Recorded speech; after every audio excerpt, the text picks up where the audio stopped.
L'école du dimanche.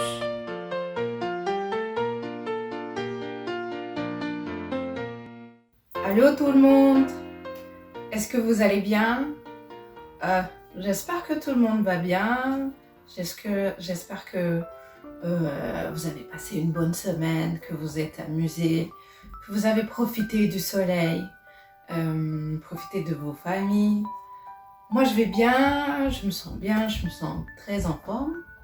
Aujourd'hui, encore une fois, je suis heureuse de partager avec vous les histoires de la Bible. Aujourd'hui, on va continuer l'histoire de notre ami Joseph en Égypte. Mais avant de commencer, on va prier. On va prendre le temps, on va prier. Je vais prier. Toi aussi, tu vas prier. On va prier ensemble. Alors, on va dire, notre Père qui est aux cieux, merci pour tout ce que tu fais pour nous. Merci pour l'amour que tu nous donnes. Merci pour tout ce que nous avons en toi et en Jésus-Christ. Maintenant, on vient devant toi pour t'écouter. On vient devant toi pour apprendre encore une fois, pour te comprendre, pour apprendre ta personnalité, pour apprendre ce que tu es et pour entendre ce que tu veux de nous. Merci Seigneur parce que tu veux passer du temps ensemble avec nous. Merci pour tout. C'est dans le nom puissant de Jésus-Christ que j'ai ainsi prié. Amen. L'histoire que je vais te raconter aujourd'hui se trouve dans Genèse 41. On va continuer l'histoire de Joseph. Joseph, je vais te rappeler, a été vendu par ses propres frères comme esclave en Égypte. Il s'est retrouvé en Égypte chez le Potiphar. Chez le Potiphar, il va être accusé injustement et il se retrouve en prison. L'histoire que je vais te raconter aujourd'hui, Joseph a 30 ans. À l'époque où il a été vendu, il n'avait que 17 ans. Maintenant, il est 30 ans et il se retrouve en prison. Alors, à cette époque, le pharaon, le roi d'Égypte, fait 2 songes. Dans le premier songe, il voit des vaches, 7 vaches, bien grasses et bien jolies, qui broutent à côté de 7 vaches, 7 autres vaches, qui sont très maigres et très laides. Les vaches très maigres dévorent les vaches très grasses, subitement. Et puis, il se réveille. Quand il se réveille, il se dit qu'il a fait un mauvais cauchemar. Il se rendort.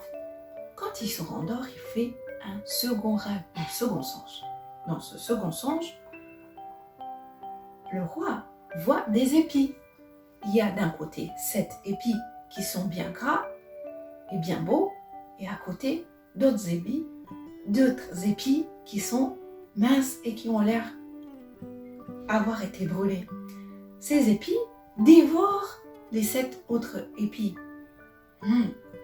Le matin, quand il se réveille, le roi est très agité. Il veut bien comprendre ce qui se passe. Il sait bien que ces songes doivent bien dire quelque chose. Alors il appelle des magiciens de la cour, il appelle des sages, mais personne n'arrive à interpréter ces songes. Mais à la cour se trouvait une personne qui avait fait de la prison avec Joseph. Il va voir le roi. Le pharaon lui dit, tu sais quoi, quand j'étais en prison, j'ai connu un jeune hébreu qui savait interpréter les songes et les rêves. Il m'a même interprété mon songe et ce songe s'est avéré bien comme Joseph me l'avait bien interprété. Peut-être tu pourrais le faire toi aussi, hein? Alors le pharaon appelle Joseph.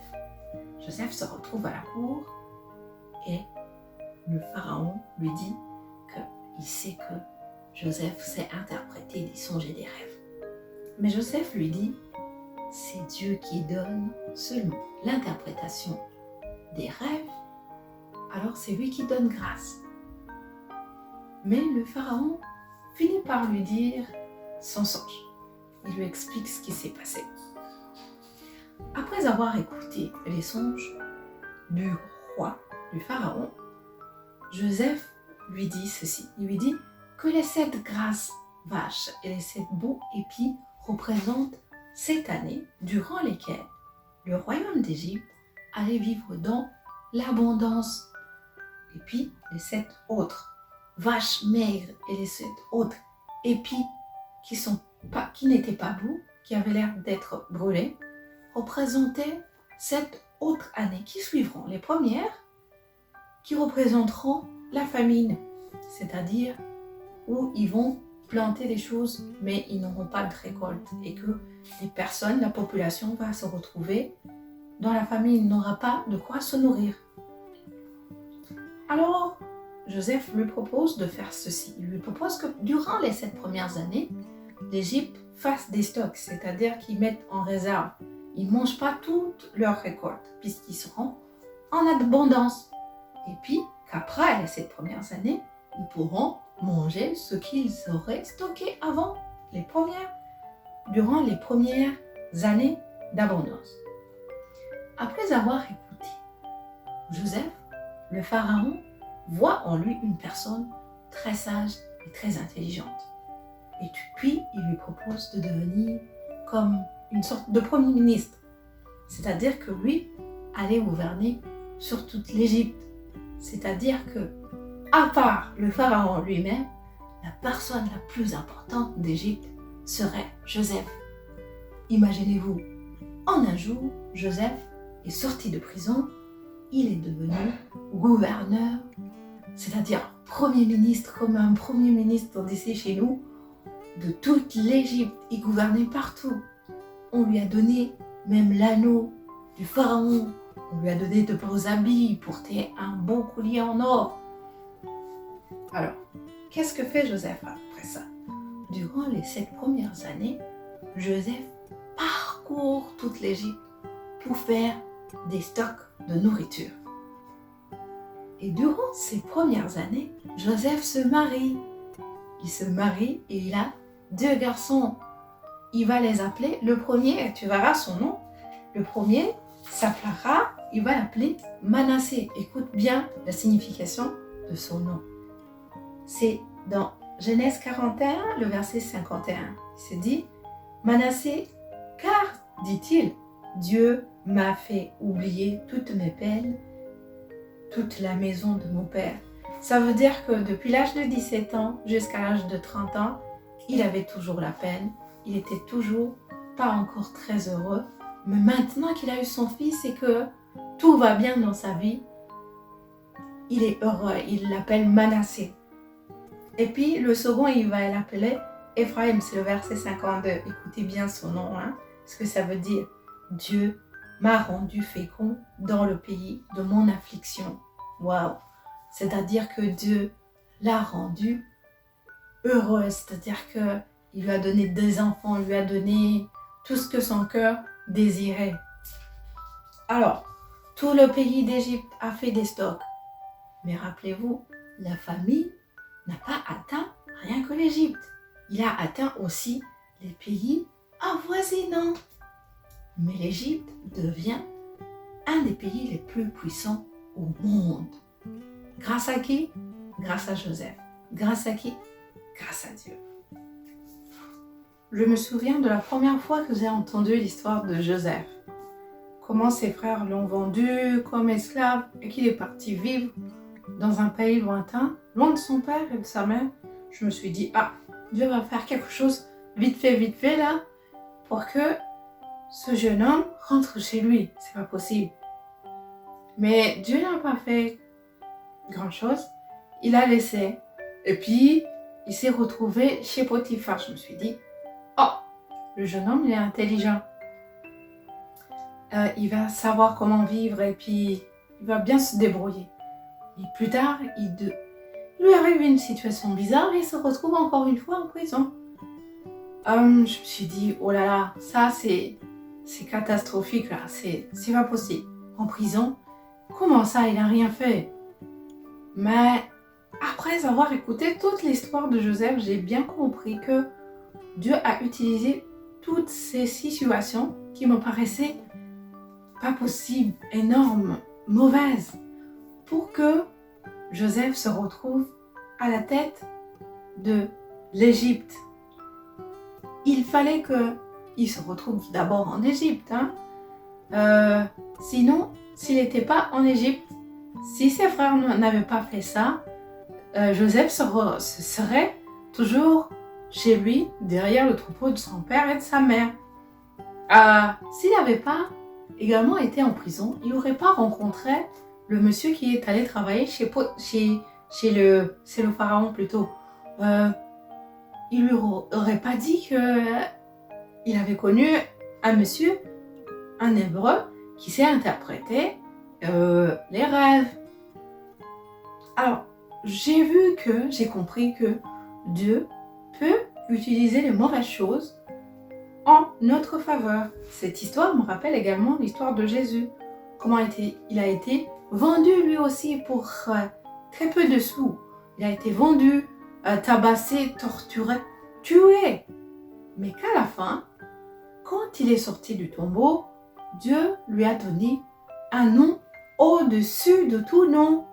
Il est appelé Seigneur des Seigneurs, Roi des Rois. Alors, pour nous, qu'est-ce qui se passe? Pour nous, on peut voir de mauvaises situations, de mauvaises choses nous arriver. On peut pleurer, on peut prier, on peut dire Dieu, ces choses sont mauvaises. Elles nous arrivent, ces choses qui nous arrivent sont très mauvaises. J'aimerais que tu changes ça et ça. On pense souvent que ce qui nous arrive, Dieu ne le voit pas. Dieu le voit. Et Dieu est toujours avec nous, chaque jour, chaque minute, chaque seconde. Il est avec nous. Il n'est pas seulement avec nous quand on a une bénédiction, quand on a quelque chose de bon qui nous arrive. Non, il est également avec nous quand même les mauvaises choses nous arrivent. Ce qu'on doit savoir, c'est qu'il transforme toujours ces mauvaises choses en notre faveur. Alléluia. Amen.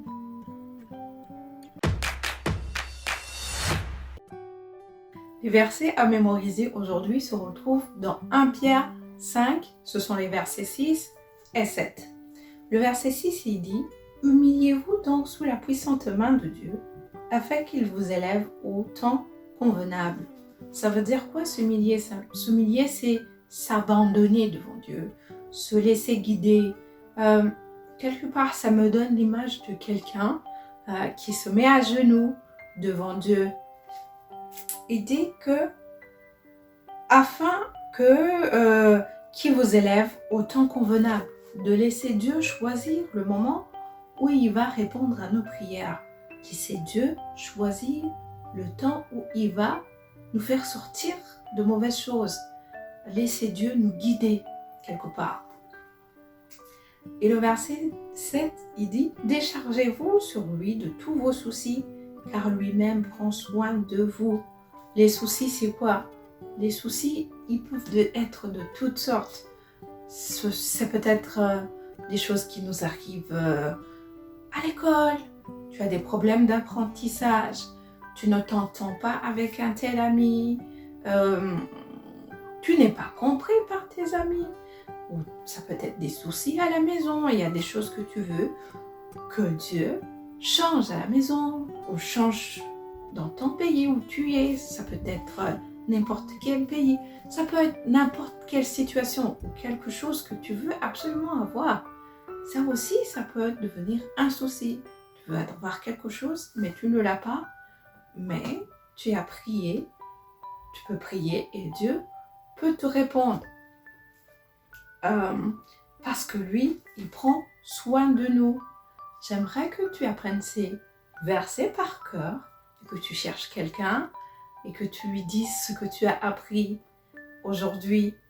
Mémorise et garde ces versets. C'est ça, c'est le verset à apprendre aujourd'hui. Alors, je vais te dire au revoir. Je te dis à la semaine prochaine. Que Dieu te bénisse, que Dieu te garde. Quand tu dors et quand tu te réveilles, que Dieu te protège tous les jours. Que Dieu te guide tous les jours. Que Dieu bénisse ce que tu fais. Bénisse tous tes efforts de chaque jour. À la maison, à l'école, avec tes amis, partout. Qui bénisse tous tes efforts. C'est ce que je prie pour toi Je te fais un gros câlin. Sois béni. Au revoir.